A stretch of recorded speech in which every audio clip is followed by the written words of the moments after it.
罗老师，我会找时间和麦飞解释的。解释什么？解释您的为人。我看你是太闲，去资料室查一下影射型侵权言论的相关资料。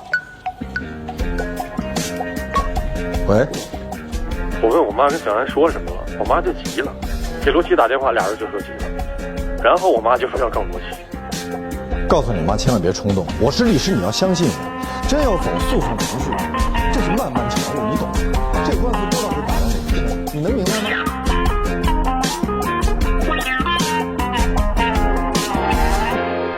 黛西，你都知道了吧？明天咱们俩一起去见马龙。我明天还要去立案呢。不，那个事儿已经交给郑芒了。没有人跟我说啊。那我现在跟你说了，罗宾已经同意了。哎，这都很正常，案子是案子，友谊是友谊，而且我觉着你接了肖凯丽，还比其他人接了更好。出去。今天我，对不起。把门关上。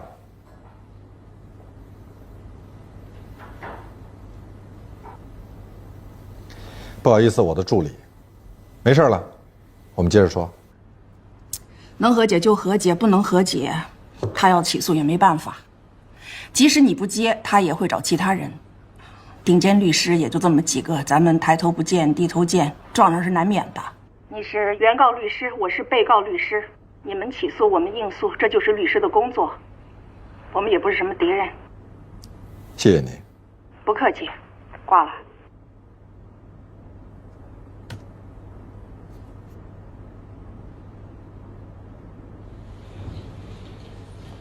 黛西呢？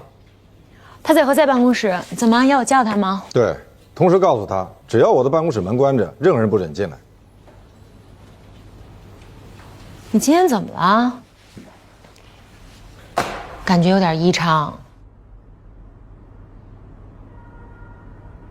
季玉的妈妈要告罗琦，我给罗琦打了好几个电话，他一个都不接。我去给他打一个试试。你不要介入。我有一个电话是专门用来在唯品会下单用的，除了打快递，从来没有打过别人的电话，没有人知道。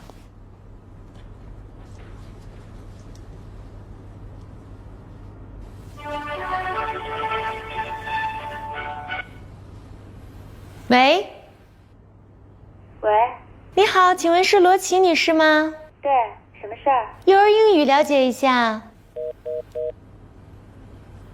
她没事儿，就是不想接你电话，可能是生你气了吧。好吧。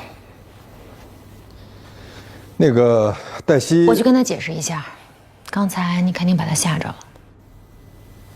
有吗？你发起火来，连我都得躲着你。我发过火吗？对你。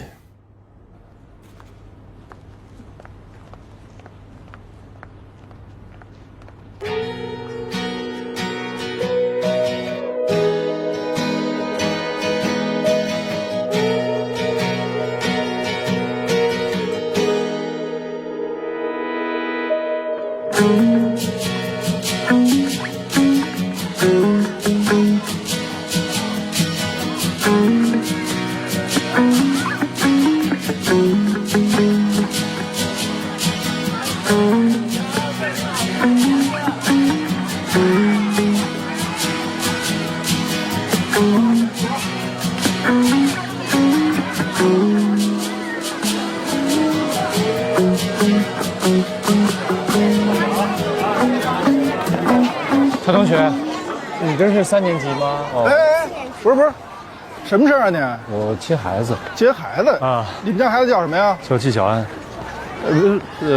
罗小安。到底叫什么小安啊？我姓季，孩子他妈姓罗，这都差不多吧？什么叫差不多？你连自己孩子姓什么都不知道，你跟他什么关系啊？我是孩子父亲，我接孩子，我孩子父亲接孩子啊，跟你们一样。留下好人，我跟你说。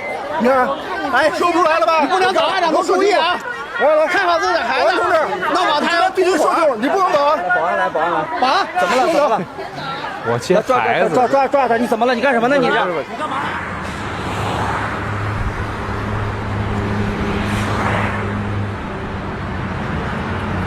去给肖凯丽起草一份律师声明，下班前交给我。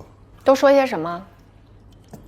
侵犯名誉权，转发要负法律责任，必须立即删除，否则后果自负。人家全文通篇都没有提到过肖凯丽这个名字，人家只是说绿茶 X 这个姓既可以是姓肖，也可以是姓夏呀。你到底是什么原因在这儿推三阻四呢？恕我直言，我真的觉得您有点太不爱惜羽毛了。鸟如果太爱惜羽毛，就只能关在笼子里。我不明白，您为什么非要替肖凯丽这种人发律师声明呢？你不明白的事情太多了。如果文章中提到的所有的事情他都做了，那他有什么好声明的？哦，你干都干了，你还不让别人说啊？你为什么学法律？维护正义，公平公正。那我们就来谈一谈什么叫公正，什么叫正义。在此之前，你认识肖凯丽吗？了解她吗？别说了解，根本都谈不上认识。就因为网上有人在疯传她是小三上位，你就认为她寡廉鲜耻，这对肖凯丽公平吗？网上那些攻击她的人，又有多少跟你一样？你们认为这叫正义？我承认我不了解她，那您了解她吗？据我所知，您也不了解吧？您为什么非要替一个自己根本就不了解的人去发律师声明呢？如果您刚发完声明，人家就挖出真相，啪啪打脸，您不觉得很丢人吗？这才考验你律师声明的水平。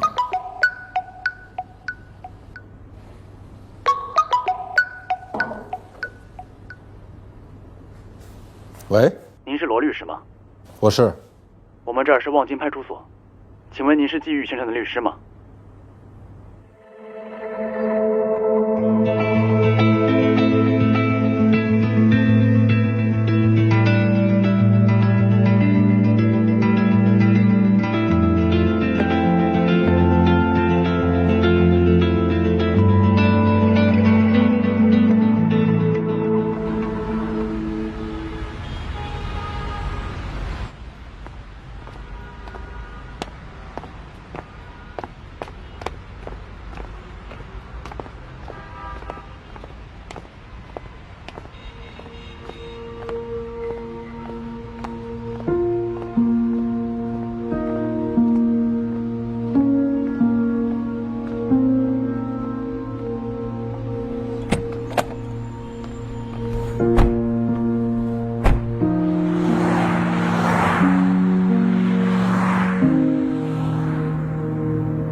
喂，蓉蓉，我一直给你打电话，你怎么不接呀？我实在没办法，又找了何塞。我是罗宾。哦，到底出什么事儿了？没事了，小误会，真的没什么事儿，放心吧。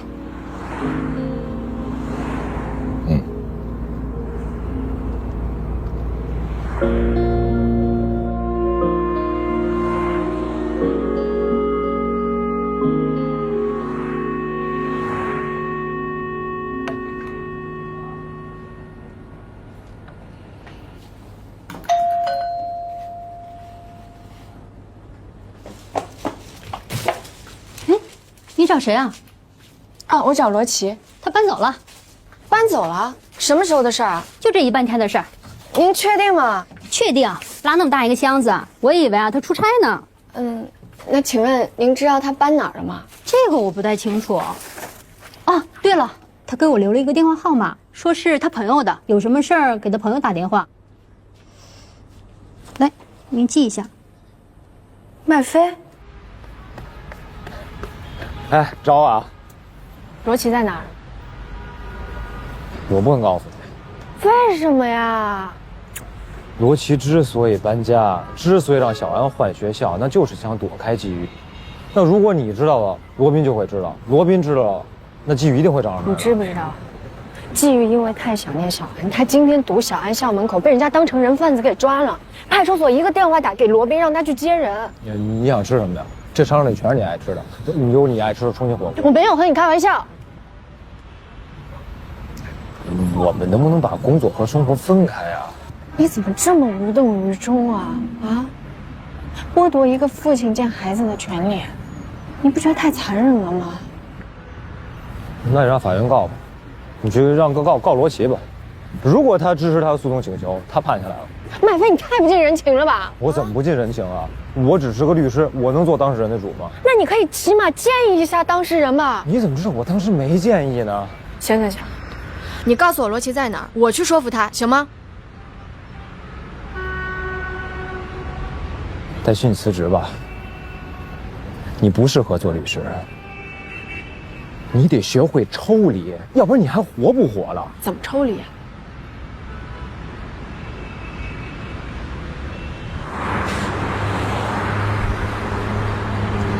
好多人都转咱们的律师声明了，都已经上热搜了。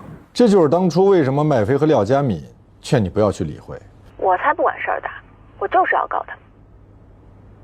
那就先挑几个罪大恶极的告一下，敲山震虎。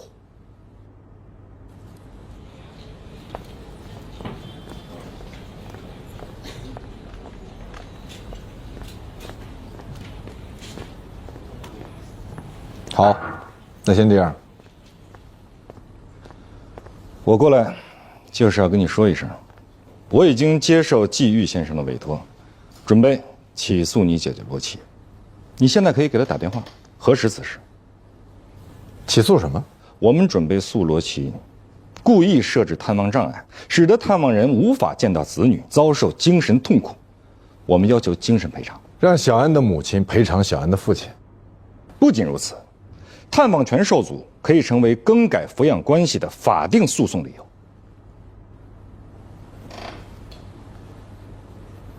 你是要把小安从他母亲身边夺走？这是你姐姐罗琦咎由自取。我不会让你这么做的。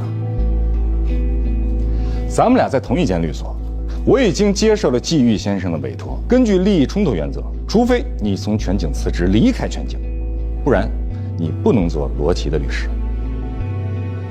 而你姐姐罗琦现在的律师是你的学生麦飞，我一定要给他一个沉重的打击，因为他至今不接受调解，也不告诉我们你姐姐和小安她在哪儿。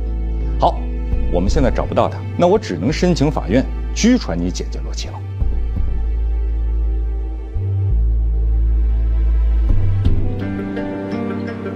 还有件事儿，我本来不打算告诉你，但是我现在就想告诉你。季玉的母亲想要投诉你被我拦住了，你不必谢我。投诉我？投诉我什么？老太太怀疑你是在故意拖延时间，因为据我们所知，你姐姐罗琦打算要把小安送到国外去，所以我们必须马上起诉，刻不容缓，把你所耽误掉的时间都夺回来。而你呢？你作为一名律师，你假装去帮助季玉，骗取他的信任，而你实际是在帮着你姐姐转移和藏匿孩子。季玉找我的时候，他就知道罗琦是我的姐姐，我为什么要去骗取？也许他想象不到，你搞不定你姐姐，你更不舍得起诉她。好，我来做你搞不定的事情，你做好准备，等你姐姐败诉的时候，给她递纸巾吧。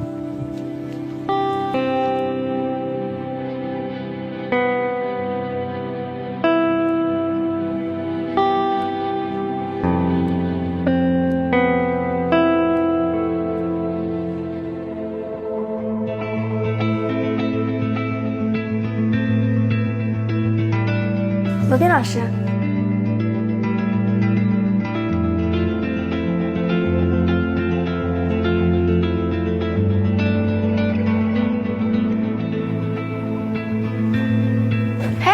老师？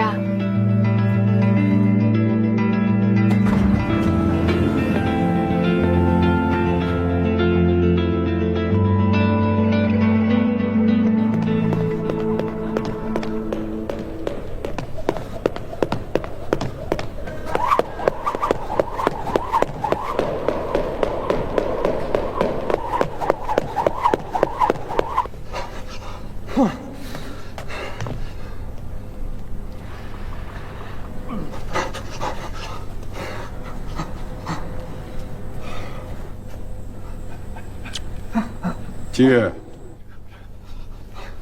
季玉，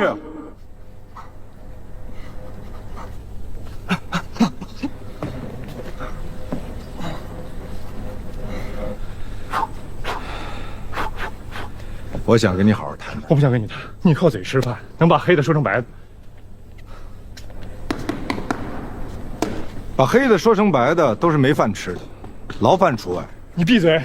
我不想听你说话，听你说话真的很烦。我不想和你交流。你干嘛来这儿啊？你看看这什么地方？拳击馆，靠拳头说话，耍什么嘴皮子？靠拳头说话是什么？要不然呢？好，那咱们就靠拳头说话。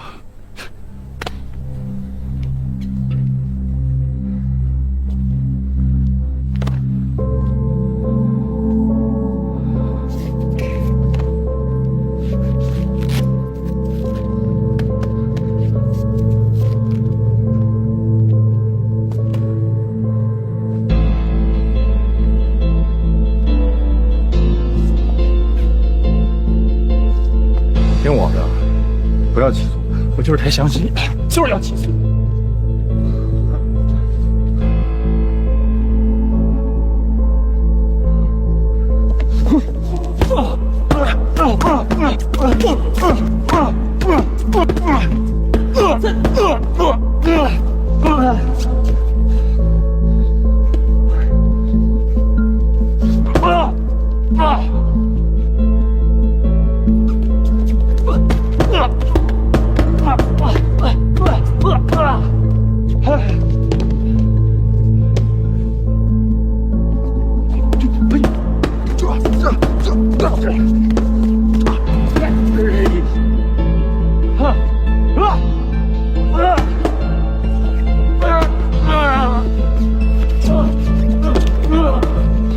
你还知不知道你起诉的人是谁？那是你女儿的妈妈。我是被罗琦逼的，我要见小安，我不管付出什么代价，我也不管别人付出什么代价。啊！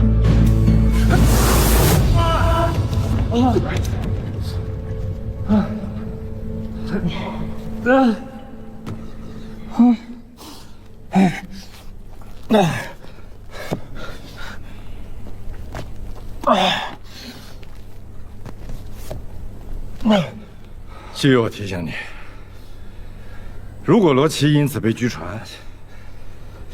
小安会恨你一辈子的。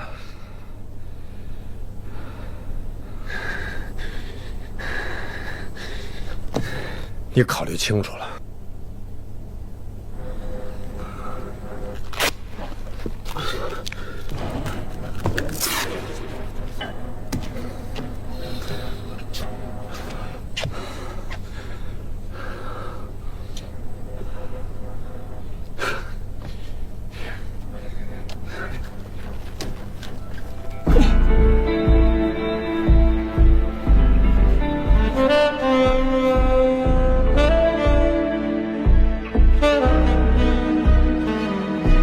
把忧伤丢在等你的伤口，微笑着牵起你的手，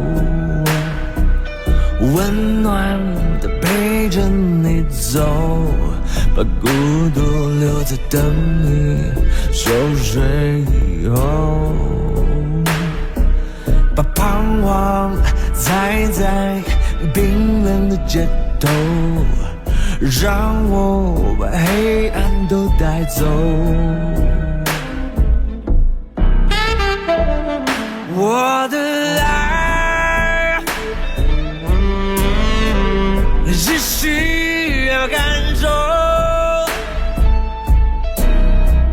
人间繁华，旋转木马，我都陪在你左右。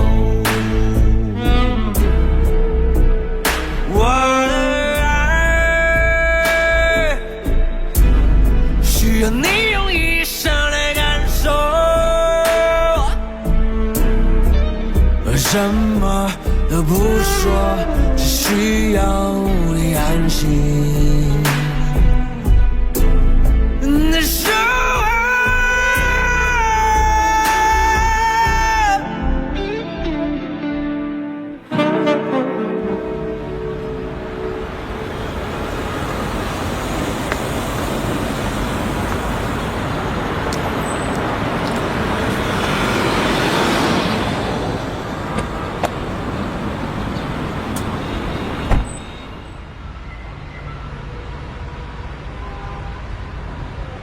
跑步来的，穿得够随意的。看来你的拳击水平还是有待提高啊。拳头能解决问题，谁找你们律师啊？所以你还是感谢法治社会吧，否则你早被打死了。记住，我是一个好律师，听我的就不要告。你知不知道我为什么穿这身衣服？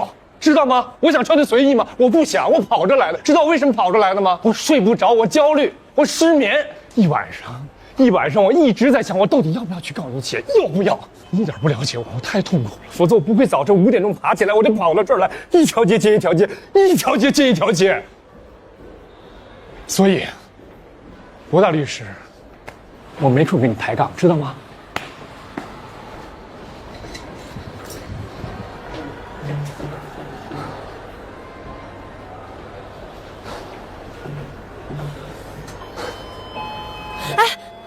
等一下，哎，早上好，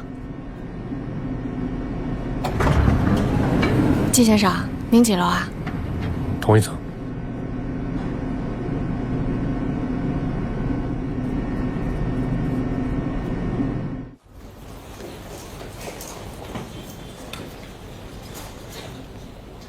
自从你跟我说了我不懂感情之后，我认真的反省了一下自己。反省的结果呢？我懂感情，我能够体会到季玉作为一个父亲的痛苦。作为一个父亲是有权利探望自己的子女的。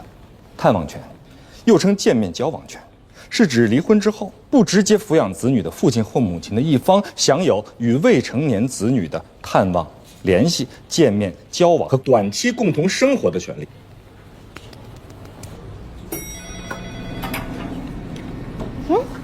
出去啊？没有，我来接人。罗律师好。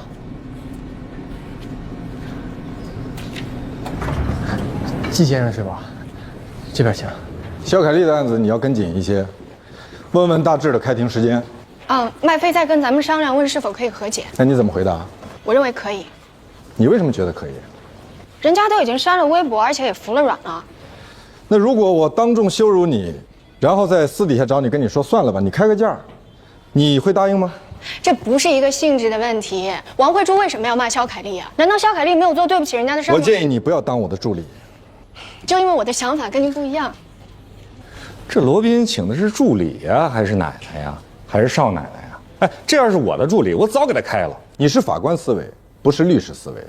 你一直在判断谁对谁错，而不是在维护你当事人的权益。我是在维护他的权益，但是帮理不帮亲啊。律师就是应该尽一切可能，帮助自己的当事人争取最大的权益。我认为最大的权益是公平。如果你已经预设立场，你已经做不到公平。我没有预设立场，我只是觉得肖凯丽她在这件事情上并没有那么占理。如果你不认同你的当事人，甚至讨厌你的当事人，认为他不值得同情和帮助，你就不应该接受他的委托。抚养权纠纷，没有一个大律师愿意接这样的案子。如果不是因为罗宾，你也不会接。我不是因为罗宾，我是因为蓉蓉。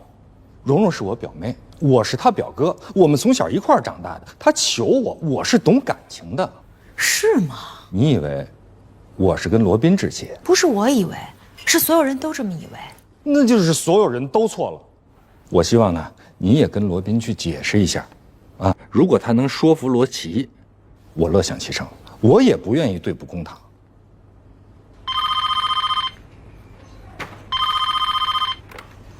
喂，你好。罗宾今天都有什么事儿？他现在正在和他的助理激烈的讨论问题。我不是在跟您争辩，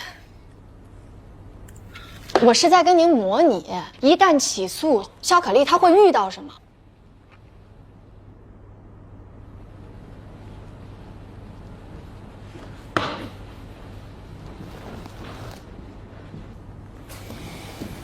罗律，我们在开会，你有什么事儿吗？你既然非要上法庭，那我们就先来模拟一下。怎么模拟？你还是原告律师，你是原告，我是被告律师。我来模拟被告。那谁模拟法官呢？丽娜。丽娜不行，一旦她行使了自由裁量权，那你不张嘴你就胜诉。我来吧。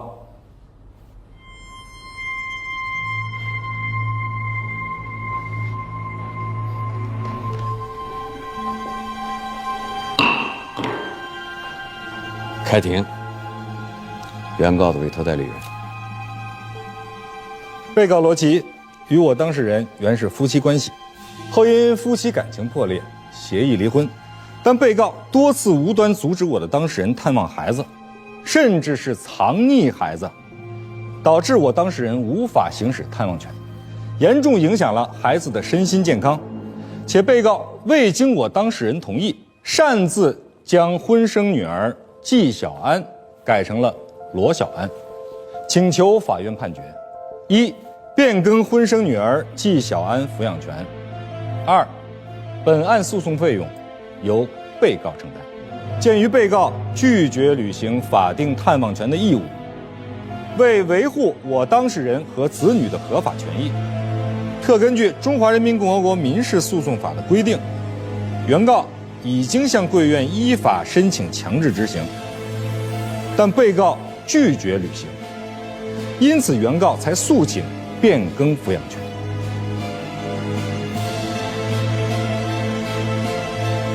被告的代理人有什么意见吗？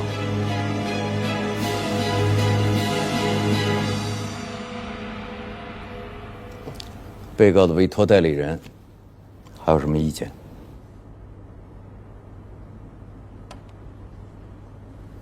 我的当事人依法提起反诉。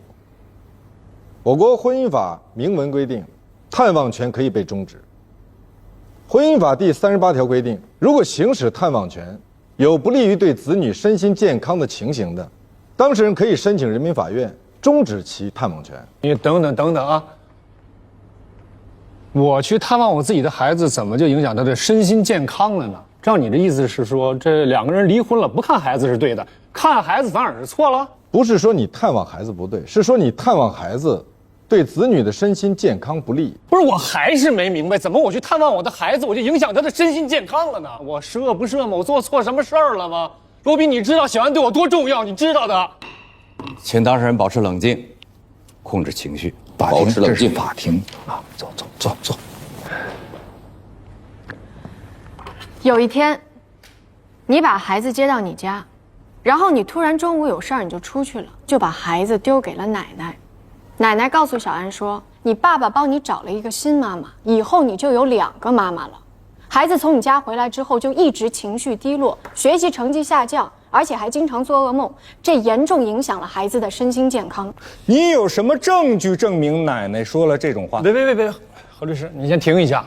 关于这件事情，我求证了我母亲。老太太说了，她当时跟孩子说这些话的初衷是想孩子知道，1个妈妈代表1份爱，2个妈妈代表2份。有很多人爱这个孩子有什么问题啊？事实上，这给孩子造成了很大的心理压力和精神负担。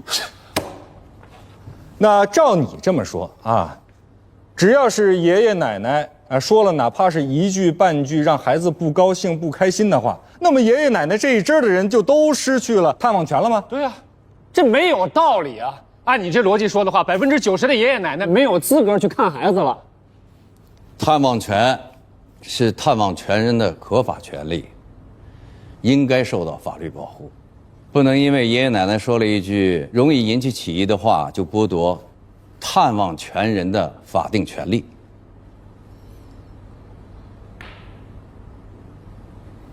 被告还有什么理由吗？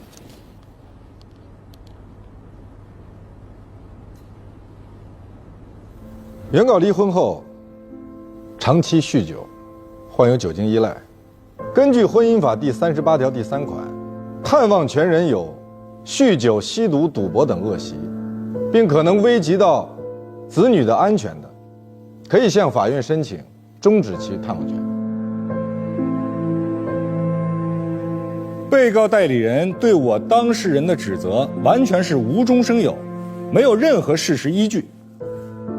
我的当事人请求法院判决变更抚养权，完全是因为被告罗琦情绪暴躁，在工作单位与同事经常发生矛盾，被怀疑有精神方面的疾病。我们去调查了他的原单位，我们这儿有他的人事总监的一份报告。他的人事总监亲口说，为了让这个人走，他们宁愿花更多的钱。这是该名人事总监的书面证词。卑鄙！这个明明是他们违反劳动法在前，他们不得不赔偿。请当事人控制情绪。根据最高人民法院关于人民法院审理离婚案件处理子女抚养问题的若干具体意见第16条规定了4项具体的法定事由：父母一方与子女共同生活，对于子女的身心健康确有不利影响的，对方可以变更抚养关系，应给予准许。原告的证人证词是不能被信赖的。该名证人和罗琦女士有私人恩怨，属于公报私仇。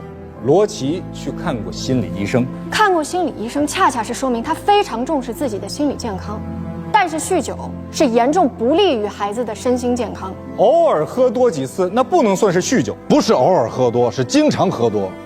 原告醉酒之后常有暴力倾向，曾多次酒精中毒致精神障碍。就算是酗酒又怎么了？贝多芬的父亲他也酗酒，还经常醉打贝多芬。这能说明什么？那您的意思是，父亲酗酒是有利于孩子的成长了？我是说，不能仅仅凭父亲酗酒就断定对孩子的成长是不利的。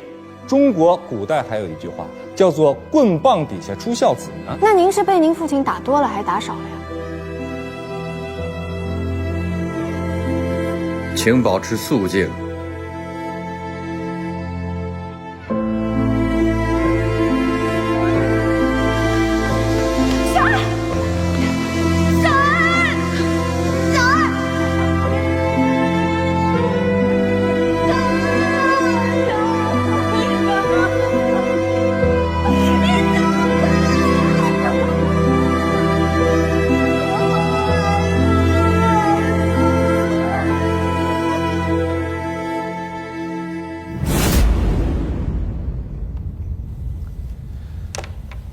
就在前几天，原告还醉倒在我家，这是我家客厅用于防盗的监控，请大家看监控录像。不是大爷不让我进去，我说谁是小安？我说替小安是我孩子。请问跟这样的一位父亲生活在一起，是否有利于未成年人成长？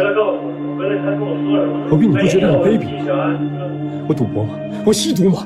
我只是喝点酒而已，其他我还做什么了？你说我有暴力倾向，我打过小安吗？你是我最信赖的朋友，你录这些乱七八糟的东西干什么？你让我在这等你看？我是在给你实弹演习，实弹演习。打官司就是上战场，开庭就是开战。还告吗？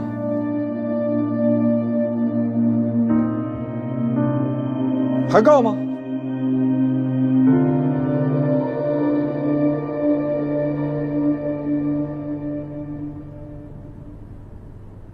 我觉得就不要让我们家继续出庭了。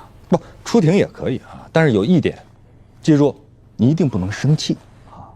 冲动是魔鬼，如果别人发现你是魔鬼了，那怎么会支持你的诉讼请求呢？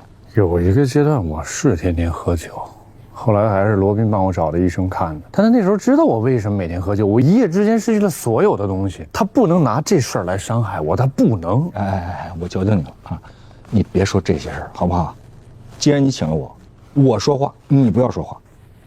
可是这变更孩子抚养权对于罗琦来说，他太残忍了吧？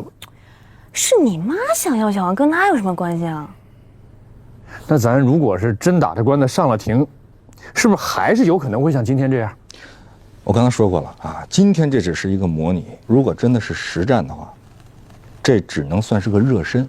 而且我还提醒你，你如果真的跟罗琦对簿公堂了，那你就不能再这样儿女情长了啊！你们俩就是敌人。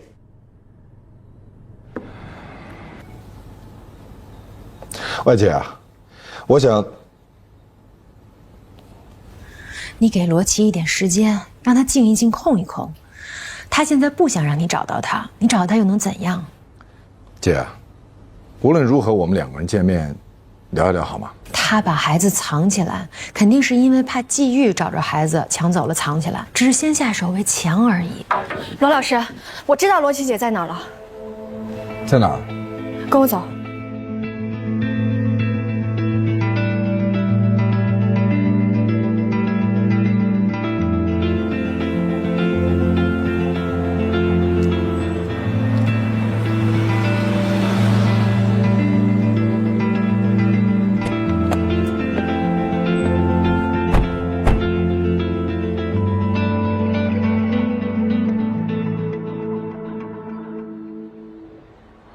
如果是这样的话，您看您能不能找出一些关于对方类似于赌博呀、酗酒啊，或者说是虐待子女这方面的证据呢？这不合适吧？我其实就是不想让他见我孩子，但是我也没想置他于死地啊。罗姐，您的心情我非常能理解。但是打官司从某种程度上来讲，就是在比狠，比谁狠，要不然就不打了。我确实不想打官司，本来挺好的，各走各的路。他结个婚，对吧？我带着孩子好好过，井水不犯河水的。您想的是井水不犯河水，可对方不想啊，对方想的是井水河水都想要。现在是对方在告您，要求法院强制执行探网权，所以您现在应该想的是如何面对被告、被诉、被执行。那我能全权委托你吗？不能。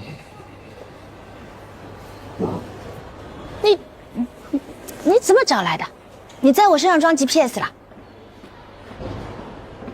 能让我跟我姐姐聊聊吗？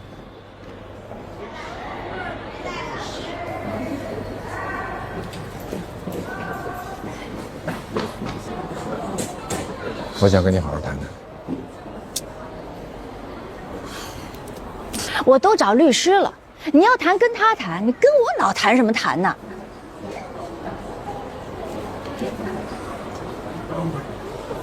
那好，那我先给你普及一下法律知识。我是犯法了吗？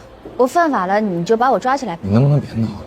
你这都是闹情绪。法律规定，我跟你说，法律规定这些事情太深奥了，我根本听不懂。好，那我跟你说大白话哈。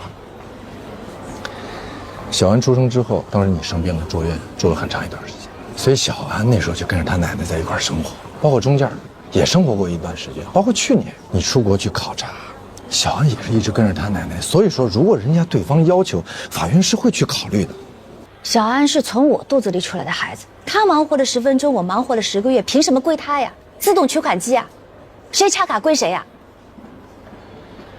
那你告诉我，你怎么跟小安解释以后他见不到他爸爸？你怎么跟他说？出国读书，出国呀，那就不用解释了。钱呢？我有啊。谁给的？季玉当初净身出户。把所有的东西都给了你，那是他自愿的。是，他是自愿。可是他之所以自愿，是因为他想让你跟小安你们俩能过得好一些，能安上一些。他绝对不会想你带着孩子远走高飞，从此以后见不到自己的女儿了。麦飞，哎呀，麦飞，你跟踪我？手机上有定位这个功能，我就使用一下这个功能而已。你如果不想让我找到你的话，你可以把这个软件关了呀。你要是关了的话，我就找不到你了。你真的生气啦？我也不知道。哎呀，什么叫你也不知道？就是字面的意思。那你到底是生气还是没生气啊？我说了。我现在真的不知道。我最近很累，我也很烦。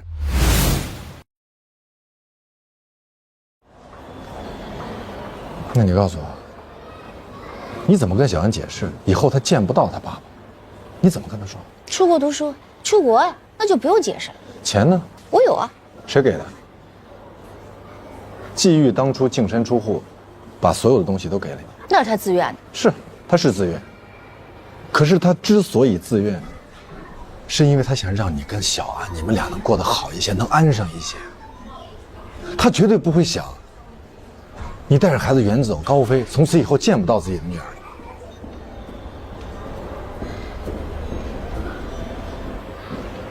你为什么一直不告诉我？什么不告诉你？你早就知道，就不肯说。你这没头没脑的，你指什么呀？蓉蓉，早知道了是吧？就瞒着我。我之前也不知道，我真不知道。我不骗你，在这事儿出之前，我也很久很久没见季玉了。我跟你说，我最讨厌这个人。原来为了巴结你，一天到晚围着我解长解短的，后来用完了，说走立马走了，特别势利。现在知道不合适了吧？也不敢说，也不让人说了吧？这缺心眼的，还挺听他的。你就是因为这个，不让他见小安？我还能做什么？你教教我，我还能怎么做？他每次出现都是一副胜利者的样子，你瞧他嘚瑟的，全世界就他最好，就他最棒，就他最会嫁人，就他最会结婚，就他最会当女人。他是谁呀？我还要接受他教育我的孩子怎么做人，他给我孩子买礼物，啊，在小安面前表现的他跟圣母一样，他多成功啊，我多失败啊！姐呀，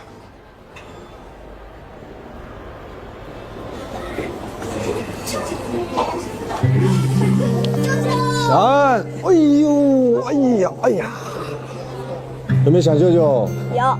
哦，舅舅，我跳的可好了，老师还表扬我了。怎么表扬的？老师说我又进步了。真棒！他们把我跳舞的视频发到快手上了，好多人给我点赞呢。是吗？太棒！舅舅，你能来看我演出吗？当然可以，没问题。那你跟舅舅说，你还想请谁来看你演出？我还想让爸爸来看我表演，我好久没见到他了。小安，你在跟舅舅嘀咕什么呢？舅舅累了，赶紧下来。哎，妈妈，爸爸能来看我演出吗？爸爸出差了，还有很重要的事情忙。好吧。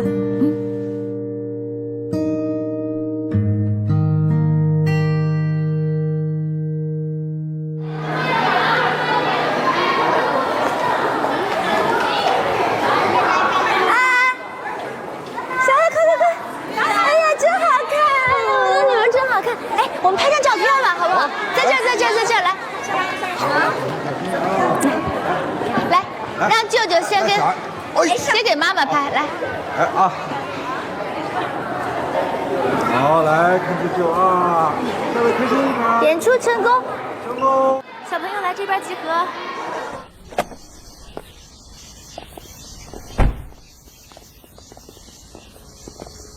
啊，这边。啊。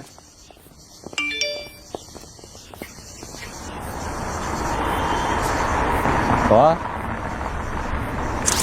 季玉，快上车，我带你去见小安。哎，季玉，咱还立案呢。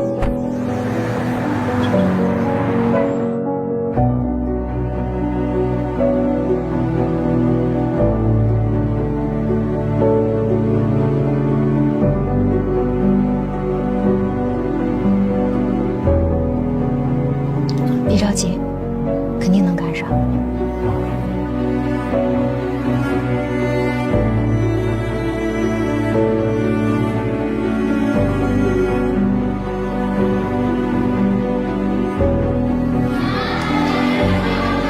慢点喝啊！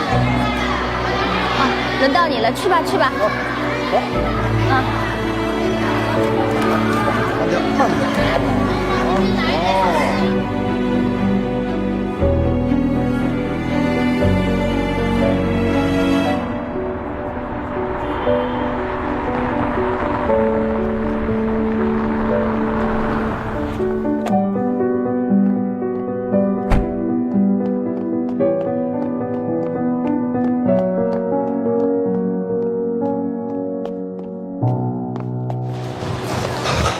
你好，后台在这儿是吧？啊，好，谢谢。哟，不好意思，先生，这是后台，不能。知道后台，我女儿演出叫纪晓岚，她一会儿跳舞，你让我进去看一下不得了吗？不好意思，先生，演出马上就要开始了。其他家长不都进去，你为什么不让我进去呢？你通融一下，我进去一下。现在家长已经往外走了，您。爸爸，你怎么来了？爸爸想你了，爸爸来看你。爸爸，我也想你了。爸爸妈妈不是说你出差不回来了吗？小韩有演出，爸爸得来。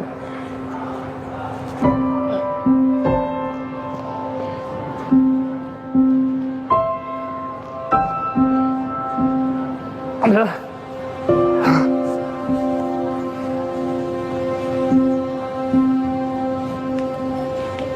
今天演小公主还是演是小公主。我的小安就是公主。想不想爸爸？想。有多想？做梦都想。爸爸做梦也想你。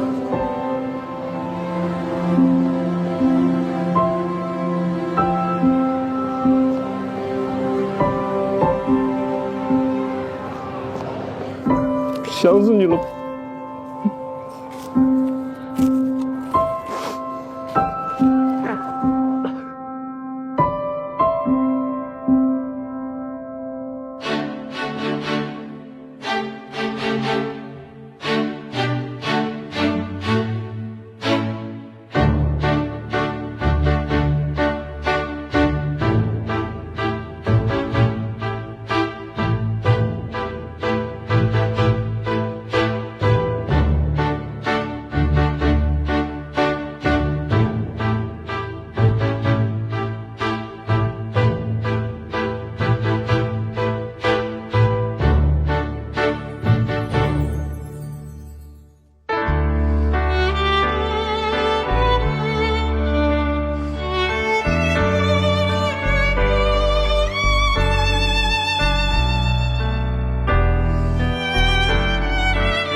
小天鹅太精彩了！通过舞蹈和形体培养女孩们的快乐、优雅、健康，将是红舞协一直的教育理念。今天的比赛到此结束，感谢家长们。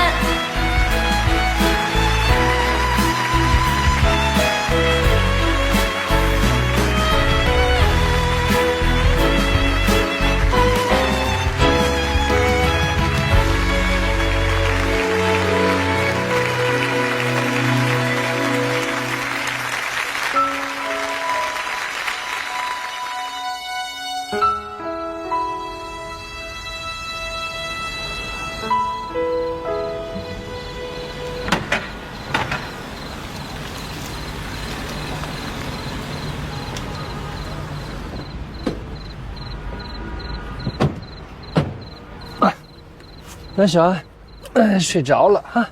来，爸爸抱啊！挑累，哎呦，那么乖，一会儿回去睡啊。这一会儿感冒了，给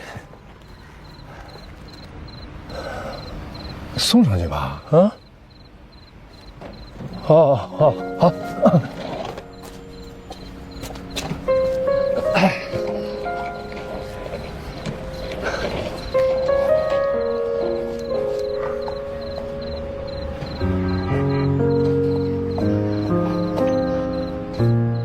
谢谢。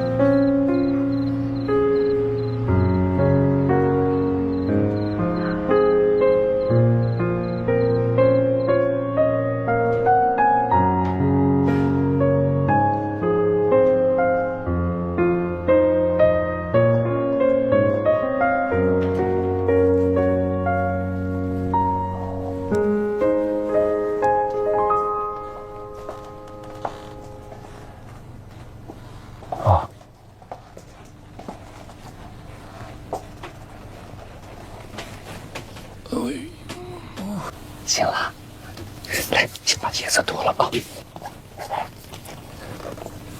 还有这只，来，给你盖被子啊。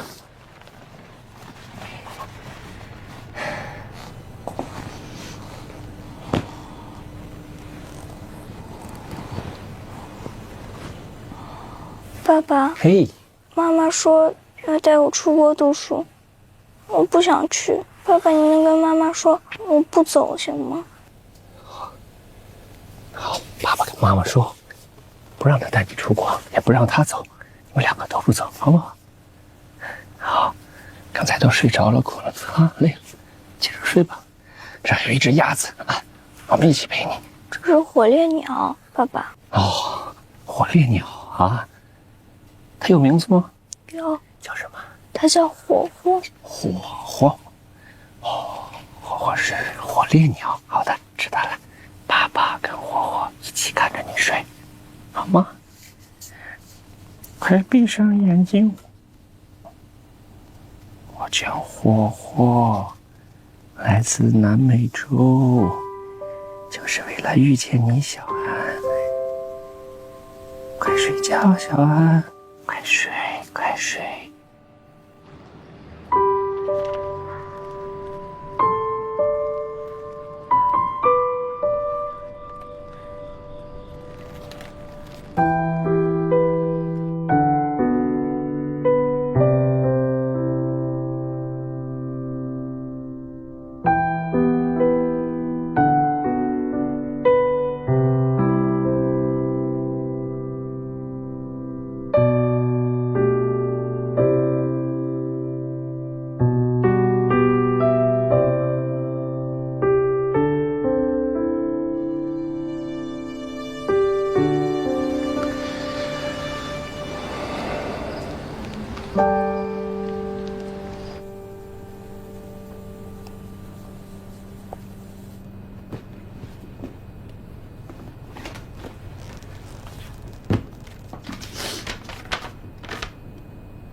什么呀？这小安的课程表。他奶奶要是想他的话，就按照这个时间去吧。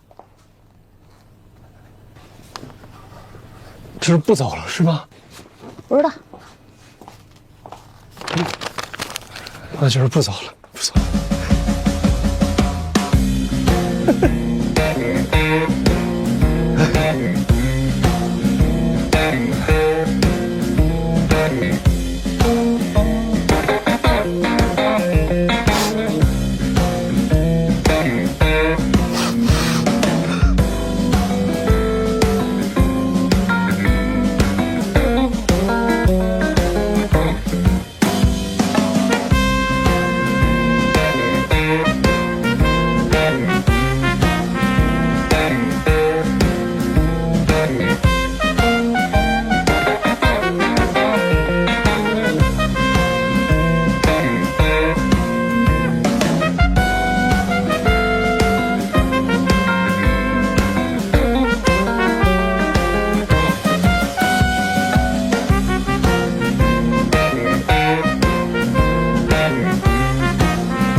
陆律师，我是长生，我知道你是谁。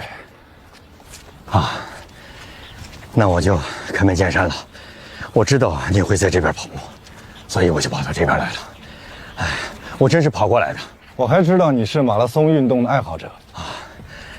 哎，是廖佳敏告诉你的，肖凯丽说的。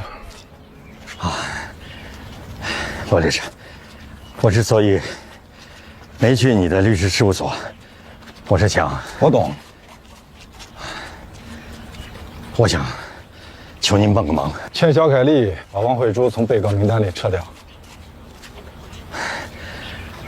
我喜欢跟你聊天。廖佳敏做不到的事情，我也做不到。哎，只要你愿意做，你一定能做到。您恭维我？我没有。肖凯丽不是小三儿，我和王慧珠离婚，与她无关。不管有关无关，都不是这个案子的重点。我不跟你谈法律，你是这方面的专业人士，我肯定谈不过您。即使我答应你的要求，去劝说肖凯丽，其结果很可能也是肖凯丽愤然离去，换一家律所。你要清楚，只要他想告，他一定可以告的。你难道要一家一家的律所挨着牌子去打招呼吗？不，我只是要求，我请求你收掉这场官司。王慧珠有严重的精神疾病和心理疾病，她是我们的股东，也是我的前妻，我们俩共同创办了这家公司，这么多年了，我一直想替她保守这个秘密。你是担心如果这个消息泄露出去，你们公司的股价会波动的？您可以这样理解。所以他在网上怼天怼地的，我都一直一言不发。你可以一言不发，但是肖凯丽不愿意忍受，对吧？我本来寄希望于我的法律顾问，让肖凯丽把这个官司撤了。王慧珠骂了，骂就骂吧，把他删掉就行了。没想到肖凯丽也没那么懂事儿，他知道廖佳敏是你的律师，就跑来找我了。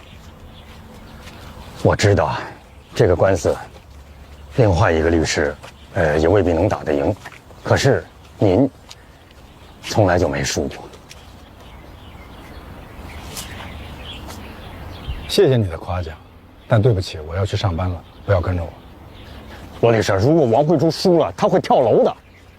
她有严重的精神疾病。如果她真有精神疾病，法院不会判她。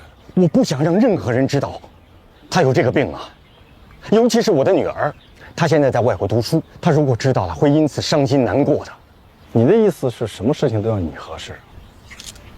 恕我直言，你真的是我从来没有见过更自私的人。谢谢你了解我。我的建议是，肖凯丽告谁都行，告平台，告转发大户，告谁都行，只要把王慧珠的名字从被告人的名单上撤除就行了。这一点您能做到？我只是一个律师，我要尊重我当事人的意见。您可不是一般的律师。可是我为什么要这么做呢？罗律师，打赢一场官司对您来说是很容易的事儿。可是我不知道，如果你明明知道你会赢，你也明明知道输的人会死去，您还要不要赢？你确实是个混蛋。为什么是我啊？因为你从一开始就不支持告王慧珠，而且当时你已经说服我了。我说服你了？我怎么觉得当时你是想把我吃了？我不吃人。我跟肖凯丽关系不好，她不会听我的。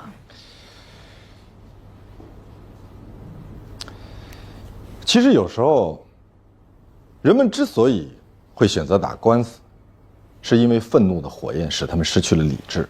那么我们作为律师，到底是要把这团愤怒的火焰烧得越来越旺呢，还是应该告诉他们，也许若干年以后他们会后悔，会说如果当时有人阻拦我一下，事情也就不会搞得这么糟糕。你告诉肖凯丽，我可以返还我的律师费，我只是希望他尊重我的律师意见，让他只告网络平台和转发的网络大 V， 不追究王慧珠。那如果他不同意呢？你会让他同意。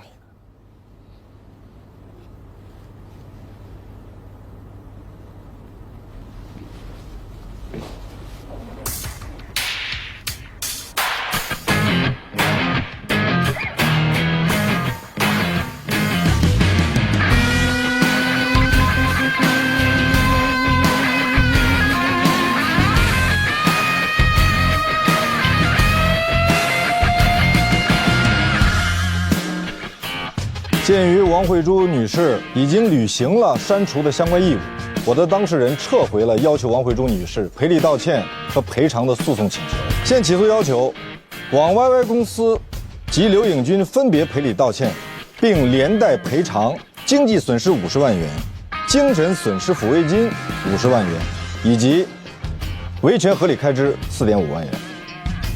审判长，鉴于原告对我的当事人没有提出任何实质性的诉讼请求，我方不发表其他的答辩意见。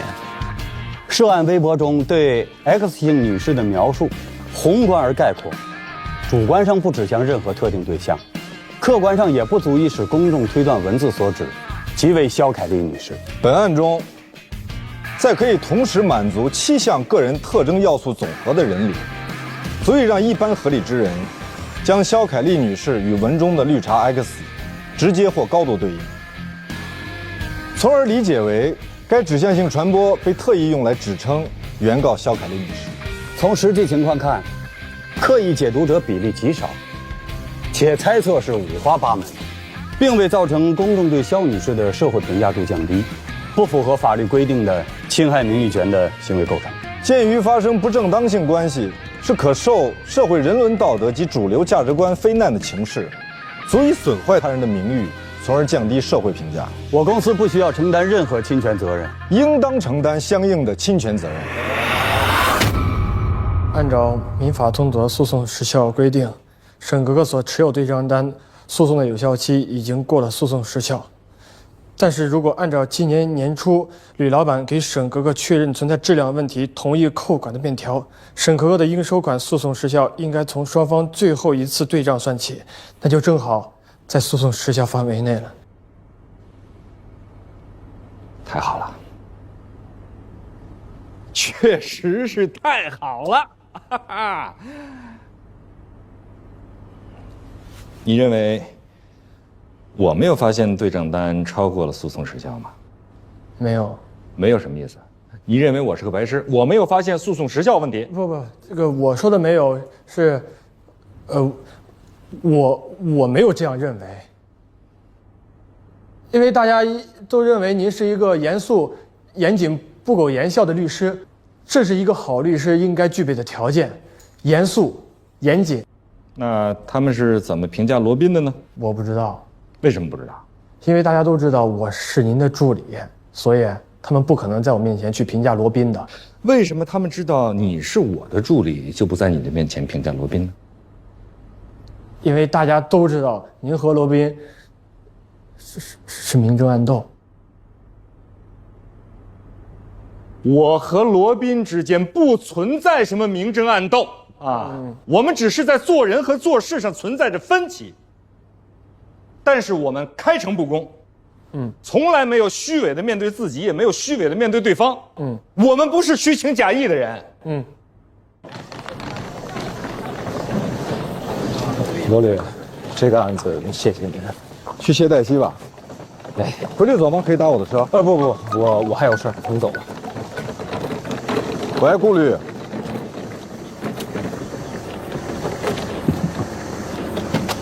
谢谢。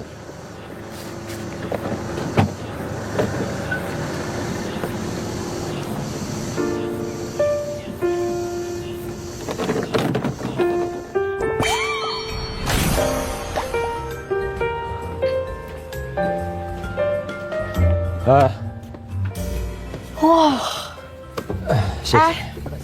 你这开庭的时间够长的呀，刚更新的关卡都被我打通关了。4个小时我就说了一句话。鉴于原告对我的当事人没有提出任何实质性的诉讼请求，我方决定不发表任何答辩意见。4个小时就这一句，累死我了。对了，罗宾说让我谢谢您。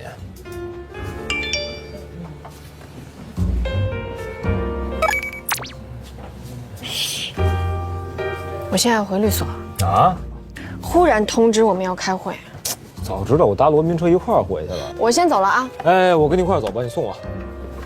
你又不怕被人看见了？谁怕谁小狗啊？走。天哪！喂，您好，我是里程专车司机，我已经到了。哎，好的好的，我们现在正在出来呢，师傅，稍等我们一下啊。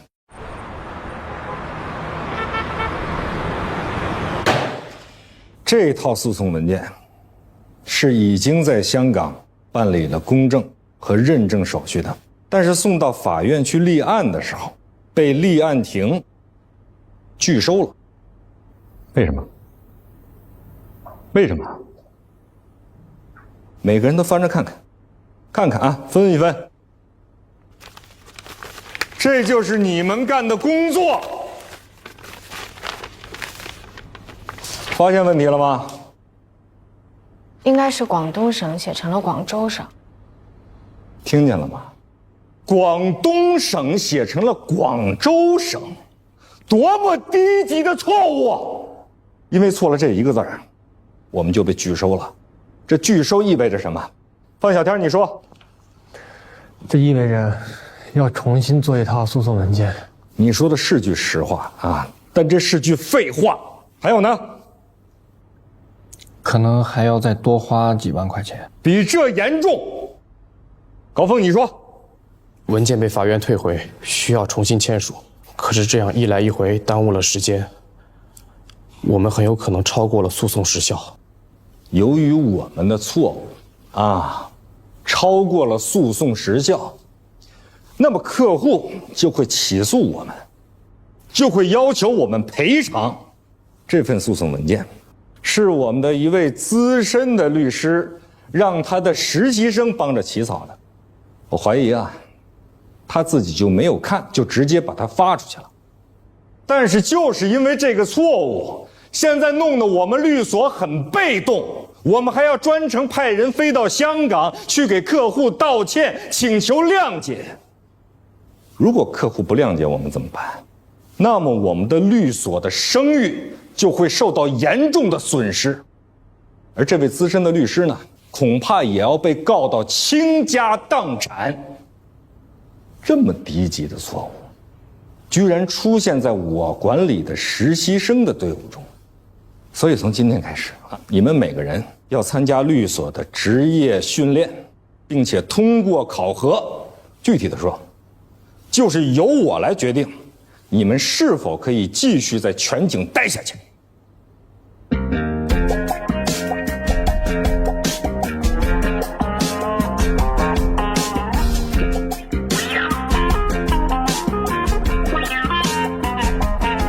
我知道我欠你一个人情，现在你是让我来还呢？我是代表我们律所来给您道歉的，希望能征得您的原谅。我们一定会想办法尽量弥补我们的过失。当初如果没有你鼎力相助，我钟宇现在恐怕还在吃牢饭。你说什么呀？那是您吉人自有天相。我曾经是你的客户，但是后来你去留学了，就换顾杰接手。我对这个顾杰啊不太满意。是罗宾老师出的问题啊？我只给他订了1天的酒店。这件事呢，我可以不追究。重新准备一份诉讼文件，加急应该也不是什么难事，就是多花一点钱而已。但我有一个条件。您说，以后你来做我的法律顾问，你来管我的事，我不想再跟顾杰打交道。这不太好。我知道你在考虑你跟顾杰的关系，你们毕竟是同事，他呢又是创始合伙人，你要顾及他的面子。但是你们律所应该考虑到客户的感受啊，还有客户的利益啊。哎，如果你觉得你说不出口，那我直接找你老板去说了啊。封印我也很熟的。周总，是这样，顾杰最近家里的事情非常多，他父亲住院了，一直在重症监护室。你知道这个人比较好强，他跟谁也不说，所以人都理解。哎呀，他应该早点告诉我，所以我会告诉他，赶紧去照顾好父亲，不要来照顾我了。客户可以换别人来照顾啊，但校庆这件事情不能让别人替代。你再考虑考虑，看能不能再给他一次机会。哎呀，我求求你了，你不要再替他求情了。哎，我们公司也有董事会，有大股东的。发生这么严重的事情，我可以不计较，但是我总得给他们一个说法吧。这样吧，我就这么说啊，人家律所呢，已经道歉了，也同意补偿，还给咱们换了一个律师。这个律师呢，是他们律所里面最棒的律师，曾经得过全亚洲最佳律师的荣誉，一般人都请不到的。现在这位大律师同意接我们公司的案子，做我们的法律顾问了。但是呢，我们不能再追究对方律所的过失。我这么说的话，应该就能说服董事会的大股东了。你觉得呢？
罗律好。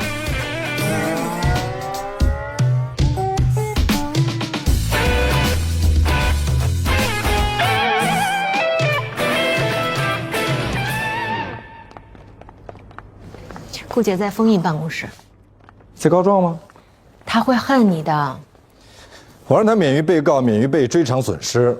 但你让他丢了客户，是他自己丢了客户。如果是他自己丢了客户，他会恨客户；如果是你让他丢了客户，他就会恨你。麻烦你让黛西到我办公室来。哎，你知道封印和顾杰他们俩在吵什么呢吗？不知道啊，吵什么呀？你真不知道啊？不知道啊。罗宾揪住一字之差，直接让客户炒了顾杰。你们的一字之差可以让律所成为被告，本来人家告的是顾大律师。丽娜老师，罗宾找你。哦，好。广东省弄成广州省是你干的吧？啊，那个是客户送来的文件，那个文件它本来就是错的。啊，人家弄错了，你也没看出来啊？文件送过来，我就直接交给顾杰老师了。这么说来，是你替顾杰老师背的黑锅了。外面可都说是他实习生干的。他那么多实习生，又不是只有我一个。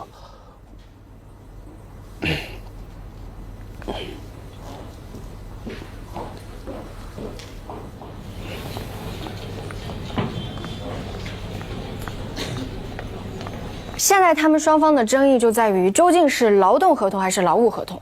如果是劳动合同的话，是要你都跟周宇说了我什么？我一直在恳请他，希望他能再给你一次机会。你为什么要跟他说我父亲病了，现在在重症监护室？因为我希望他能够谅解你。结果就是他变成了你的客户。没错，这是最好的结果。否则他很可能会起诉律所，你也会因为你的过错失误而被追究责任。同时你一样会失去他，因为他对你的不满已经不仅仅是因为你这一次一个字的失误。这么说我还要感谢你？我不需要任何人的感谢。那你跟我说这些干什么？是你突然闯进我的办公室，打断了我和我助理的正常工作，并且质问我到底跟钟宇说了什么，好吗？早知道是这样的结果，我就自己飞过去直接找他了。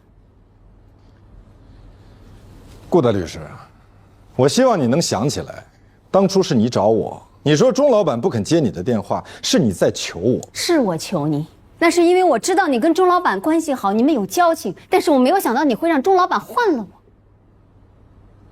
原来你是这样想问题的。好，那我现在认真告诉你，我没有。那你怎么解释现在钟老板变成了你的客户？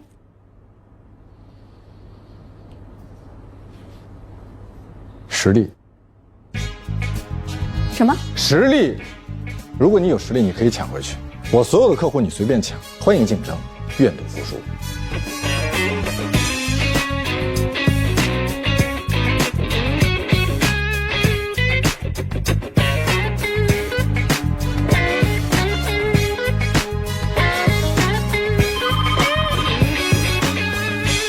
你好，罗宾办公室。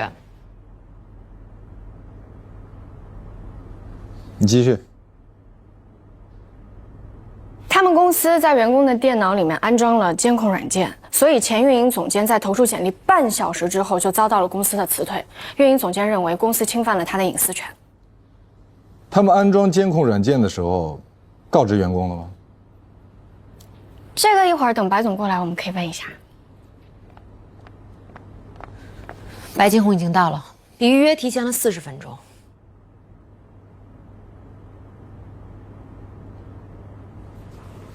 罗律师，气死我了！别生气，有什么话坐下说。我们的设计总监，我对他多好啊！设计总监？白总说的是前设计总监，不是我。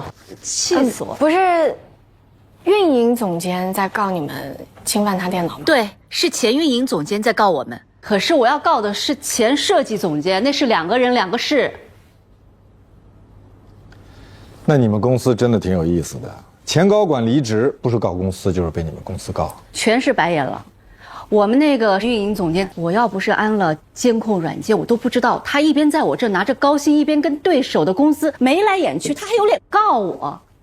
还有我们那个设计总监更过分，他说他父亲生病要回去看他，我说行啊，我就答应他走了，我还给了他2万块钱。你说我做的已经很好了吧？可是他怎么对我，气死我了。你也别生气，啊，有几个问题我们需要问一下。你问。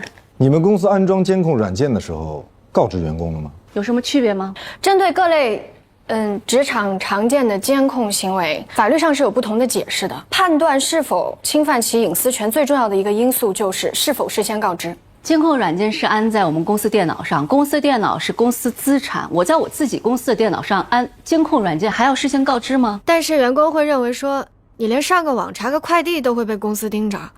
我每年拿出10多万安监控软件，我不是盯他们查快递的，我是要看他们工作的时候有没有给我干活。否则你花8个小时干活，5个小时网上购物，3个小时互动工作，那我给你和花8个小时干活的员工一样开钱，那我不是被他们耍了吗？不是说不能监控，而是说安装之前有没有事先告知。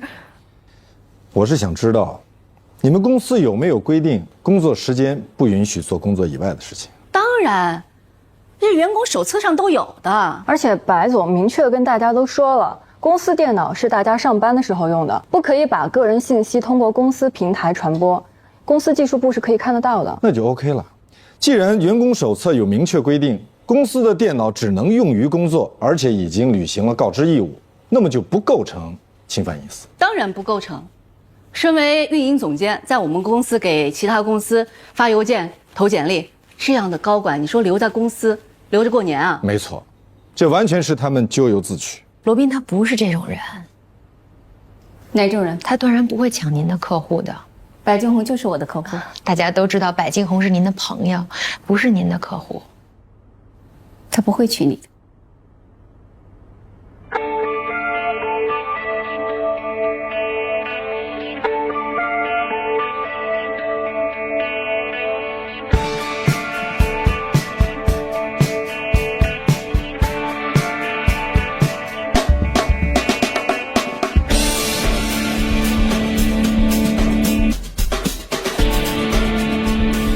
有什么可以帮您的吗？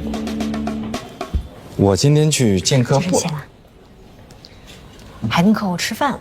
对，是他请的我，他跟我咨询一些关于并购方面的问题。您是这方面的专家呀。谢谢。你这话是什么意思呢？你真这么认为吗？事实就是事实，我怎么认为的不重要。那是什么意思？你给我解释一下。你是说我是这方面的专家，它是一个事实，但是同时呢，你也这么认为？还是说我是这方面的专家，它是一个事实，但是你并不一定这么认为？这句话既不是事实，我也不这么认为，就是一句客套话，行了吧？你是不是现在特别想打人？我不打女人，但是我不明白为什么你对我这么不友好。我对你很友好啊，我只是用你平时的方式对待了你。你不是经常标榜这种令人不愉快的沟通方式是忠言逆耳、实事求是吗？好，那我理解你的好意，那我就从今天开始努力学着用一种让人愉快的方式说客套话。